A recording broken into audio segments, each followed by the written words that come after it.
राजस्थान के सबसे बड़े सरकारी अस्पताल सवाई मानसिंह अस्पताल में चिकित्सा सुविधाओं को लेकर एक अहम कदम उठाते हुए चिकित्सा शिक्षा सचिव अमरीश कुमार ने शनिवार को अस्पताल का औचक निरीक्षण किया और इस दौरान उन्होंने इमरजेंसी ओपीडी, वार्ड्स, लैब्स और दवा वितरण केंद्र समेत विभिन्न प्रमुख स्थानों पर पहुंचकर व्यवस्थाओं का गहन अवलोकन किया। अमरीश कुमार ने निरीक्षण के दौरान मरीजों से संवाद कर अपनी समस्याएं सुनाई हैं उनकी और मौके पर मौजूद अधिकारियों को व्यवस्थाओं को दुरुस्त करने के निर्देश दिए हैं।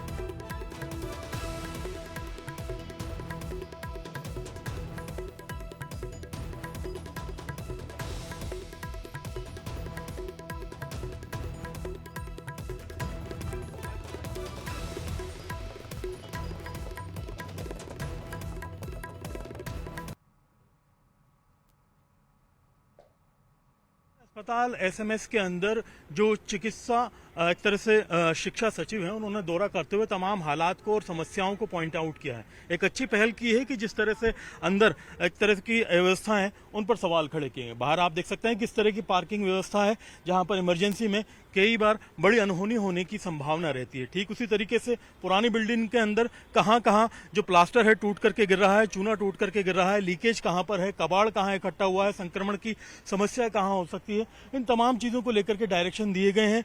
दवा वितरण से लेकर के दवा वितरण के अलावा जांच और ओपीडी की कतारें कम करने को लेकर के बातचीत की गई। स्टाफ की उपलब्धता पूरी हो, जो इक्विपमेंट है वो सही से काम करें, जहां कमी है वहां पर तुरंत उपलब्धता कराई जाए, दवा खत्म ना हो और जो मरीज हैं उनको पूरी तरीके से प्राथमिकता के आधार पर उपचार दिया जाए और आगामी जो एक तरह से लू का दौर चल रहा है, मानसून है, इन तमाम हालात के अंदर बेहतर काम किया जाए। इसके लिए रोज जो एक तरह से चिकित्सा सचिव हैं, मुख्य एक तरह से चिकित्सा शिक्षा सचिव हैं अमरीश कुमार, वो ये कह रहे हैं कि लगातार 1 घंटे यहाँ बैठेंगे, बातचीत करेंगे, संवाद करेंगे और जब तक ये समस्याएं दूर नहीं हो जाती हैं तब तक उनका यहाँ पर रोज निरीक्षण का एक तरह से काम जारी रहेगा। फिलहाल उन्होंने सभी संबंधित विभाग के अधिकारियों को साथ में लेकर के दिशा निर्देश दिए हैं, जिसमें पीडब्ल्यूडी से लेकर के लीकेज से लेकर के जो अस्पताल के बड़े जिम्मेदार अधिकारी सब साथ में रहें और कोशिश यही है कि जो चुनौतियां हैं उन्हें कम किया जाए और हालात को बेहतर किया जाए। देखना ये होगा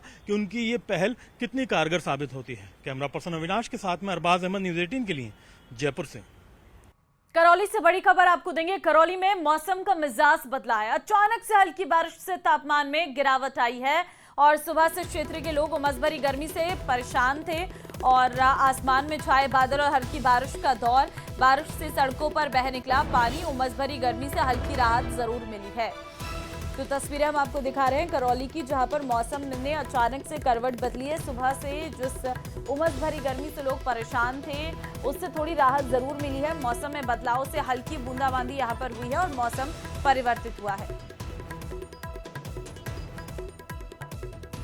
अहमदाबाद प्लेन क्रैश से जुड़ा ये मामला पिंडवाड़ा के कांटल का श्रवण भील इसमें घायल हुआ है। हादसे के समय बीजे मेडिकल कॉलेज में वो मौजूद था। बताया जा रहा है कि वो मेस में खाना खाने के लिए पहुंचा था, ऐसा उसकी तरफ से बयान दिया गया है। फिलहाल श्रवण कुमार भील का अस्पताल में इलाज चल रहा है।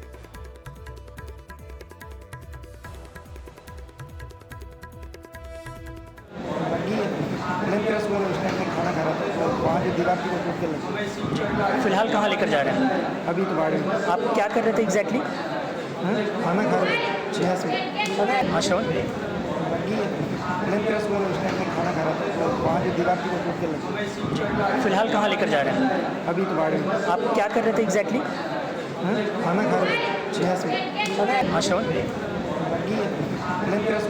खा रहा था, वहाँ से दीवार की टूट के लगी। फिलहाल कहाँ लेकर जा रहे हैं? अभी तो बाड़ी में। आप क्या कर रहे थे एग्जैक्टली?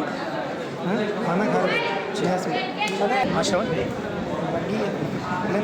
खाना खा रहा था, वहाँ से दीवार की टूट के लगी। फिलहाल कहाँ लेकर जा रहे हैं? अभी तो बाड़ी में। आप क्या कर रहे थे एग्जैक्टली? खाना खा रहे थे 6 से।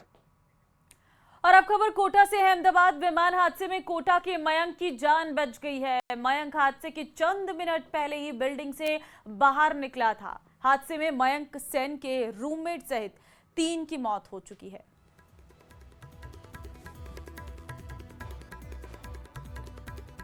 तो राजस्थान के 12 लोगों की मौत हुई है। चंद मिनट पहले ही मयंक बाहर निकला था। मयंक उसी हॉस्टल में रहता था जहां पर ये हादसा हुआ है जहां पर प्लेन का ये पीछे का हिस्सा गिर गया था और जहां पर कई लोगों की जान चली गई थी, लेकिन गनीमत रही कि मयंक उससे कुछ ही मिनट पहले जो है बाहर निकला था। लोकसभा स्पीकर ओम बिरला का कोटा दौरा और जहां उन्होंने अहमदाबाद में हुए दर्दनाक विमान हादसे पर गहरा शोक प्रकट किया है। उन्होंने इस बेहद दुखद और हृदय विदारक घटना बताया है और कहा है कि इस कठिन समय में पूरा देश मृतकों के परिजनों के साथ खड़ा है। बिरला ने ईश्वर से हादसे में जान गंवाने वालों की आत्मा की शांति के लिए प्रार्थना की। शोक संपन्न परिवारों को इस अपार दुख को सहन करने की शक्ति प्रदान करने की कामना की। उन्होंने ये भी आश्वासन दिया है कि सरकार पीड़ितों को उनके परिवारों को हर संभव सहायता प्रदान करेगी।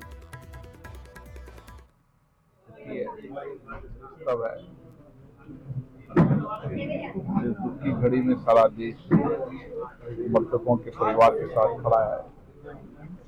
घायल लोग जल्दी ठीक हो ऐसी भगवान से प्रार्थना करते हैं। खबर टोंक से है जहां बिजली विभाग के खिलाफ लोगों का गुस्सा फूट पड़ा। इस दौरान लोगों ने बस स्टैंड के पास रोड पर जाम लगा दिया। सूचना पर पहुंची पुलिस ने समझाइश कर रास्ता खुलवाया। आपको बता दें कि इलाके में लोग अघोषित बिजली कटौती से परेशान हैं। विभाग को इस संबंध में कई बार शिकायत की गई है, लेकिन किसी भी शिकायत पर कोई सुनवाई नहीं हुई, जिससे परेशान लोगों ने बस स्टैंड के पास जाम लगाया है।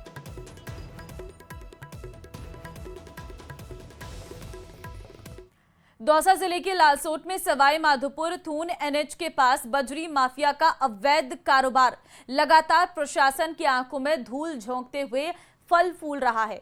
बजरी माफिया ने खाली खेतों में अवैध तरीके से बजरी का भंडारण कर रखा है और वहां से बिना नंबर वाले डंपर, ट्रेलर और ट्रैक्टर ट्रॉलियों में ओवरलोड बजरी का परिवहन किया जा रहा है। ये गैरकानूनी है, बल्कि हादसों को भी न्योता दे रहा है। प्रशासन के निर्देश होने के बावजूद भी तहसीलदारों ने रिपोर्ट पेश नहीं की। लालसोट एसडीएम विजेंद्र मीणा ने तहसीलदारों को कड़ी फटकार लगाते हुए पत्र जारी किया है।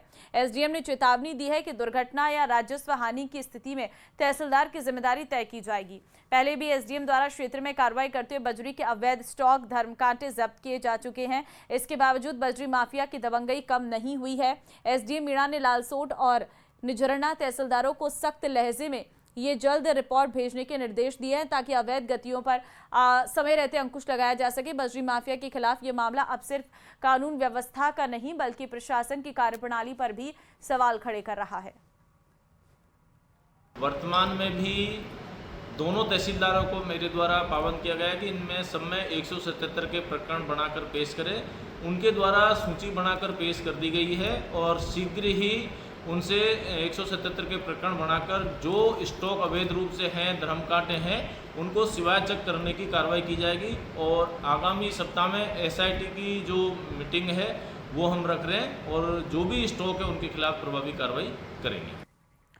और अब खबर जयपुर से है जहां सामोद के सरकारी अस्पताल में रविवार रात हुए हंगामे के बाद मामला गर्माता जा रहा है। घटनाक्रम से नाराज चिकित्सकों का विरोध लगातार जारी है। मामले को लेकर कार्रवाई नहीं होने से गुस्साए चिकित्सकों ने आज कार्य बहिष्कार कर विरोध जताया, जबकि एक दिन पहले चिकित्सकों ने काली पट्टी बांधकर विरोध जताया था। चिकित्सकों के कार्य बहिष्कार के चलते उपचार के लिए पहुंचे मरीजों को भारी परेशानी का सामना करना पड़ा और कई लोगों को बिना इलाज के ही लौटना पड़ा। बता दें कि रविवार को सड़क हादसे में घायल युवक को सामोद अस्पताल लाया गया था, जहां कार्यरत नर्सिंग कर्मियों ने रेफर कर दिया था। बाद में हादसे में घायल की मौत हो गई है और इससे नाराज ग्रामीणों ने अस्पताल पहुंचकर विरोध प्रदर्शन कर धरना दिया था। उन्होंने अस्पताल प्रभारी पर लापरवाही का आरोप लगाते हुए कार्रवाई की मांग की थी। कुछ असामाजिक तत्वों द्वारा डेड बॉडी को यहां लाकर रखा गया, भीड़ को उकसाकर यहाँ विरोध प्रदर्शन किया गया, स्टाफ के साथ बदतमीजी, मारपीट, तोड़फोड़ की गई और इमरजेंसी सेवाएं 8 बजे से लेकर 2 बजे तक बाधित की गई। स्टाफ को सस्पेंड कराने के, ट्रांसफ़र कराने की धमकियाँ दी गई, नारे लगाए गए। अब स्टाफ में रोष व्याप्त है। स्टाफ कह रहा है कि ऐसे माहौल में वो ड्यूटी कैसे करें। तो हमारा पुलिस प्रशासन से और मेडिकल प्रशासन से यही अपील है कि जिन जिन लोगों के ऊपर एफआईआर दर्ज कराई है उन पर न्याय संगत कार्रवाई करते हुए उनकी गिरफ्तारी की जाए। झुंझुनू में अखिल भारतीय किसान सभा के आह्वान पर अपनी मांगों को लेकर किसानों ने धरना दिया और प्रदर्शन किया। इस मौके पर पूर्व जिला परिषद सदस्य किसान सभा के उदयपुर वाटी ब्लॉक अध्यक्ष मूलचंद खरिंटा ने कहा है कि किसानों के साथ शासन और प्रशासन दोनों कुठाराघात कर रहे हैं। बीकानेर से नीमराना के लिए जो बिजली लाइन निजी कंपनी की ओर से लगाई जा रही है उसमें किसानों के साथ जबरदस्ती की जा रही है। किसानों की लाखों की जमीन के बदले 35,000 रुपए खाते में डालकर उनकी जमीन को बर्बाद किया जा रहा, साथ ही पेड़ भी काटे जा रहे हैं। कई बार जिला कलेक्टर को भी इस बारे में अवगत कराया गया है। किसान सभा झुंझुनू की जिला कमेटी की तरफ पूरे जिले के किसानों ने बुला के धरना दिया गया है। धरना दे के कलेक्टर के साथ बातचीत होंगी।